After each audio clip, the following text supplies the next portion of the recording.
আসসালামু আলাইকুম। ফেরদৌস গার্ডেনের পক্ষ থেকে সবাইকে শীতকালীন কনকনে ঠান্ডার শুভেচ্ছা। সম্মানিত শ্রোতা, আপনারা এটা কী গাছের পাতা দেখতেছেন? নিঃসন্দেহে এটা মিষ্টি কুমড়া সারার পাতা। এই মিষ্টি কুমড়া আমি কেন লাগিয়েছি? বর্তমানে বাংলাদেশে তরকারিতে হাত দিতে গেলে আগুন লাগে, তাহলে সাধারণ মানুষের জীবনযাপন কিন্তু অনেক কষ্টের হয়ে গেছে। যাদের কাছে আছে তাদের কাছে অট্টালিকা আছে, আর তাদের কাছে তো কোনো চিন্তা নেই, তারা তো সুদখোর ঘুষখোর, মানুষের রক্ত শুষে খায়।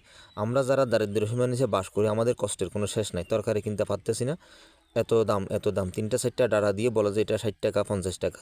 তো সেই কারণে আমি দেখেন আপনারা সম্মানিত ভিউয়ার্স, আমি বেশ করে জৈব সার দিয়েছি। জৈব সার দিয়ে আমি এখানে মিষ্টি কুমড়ার চারা বুনেছি, সেখান থেকে চারা অনেক লম্বা হয়ে গেছে। আর কিছুদিন পরে এখান থেকে ডাঁটাও খেতে পারবো, পাশাপাশি মিষ্টি কুমড়ো অল্প পরিসরে হলেও ধরবে। তো সম্মানিত ভিউয়ার্স, আপনারাও যদি মন চায় আমার মতো এরকম ট্রাই করেন। যাদের জায়গা আছে জায়গাতে করেন, অথবা ছাদে থাকলে ছাদে টফে করেন, বালতিতে করেন, কোনো সমস্যা নাই। আমার কাজটা কেমন হলো আপনারা কমেন্ট করে জানাবেন। সবাই ভালো থাকবেন। আসসালামু আলাইকুম রহমতুল্লাহ বরকাতুহু। খুদা হাফেজ।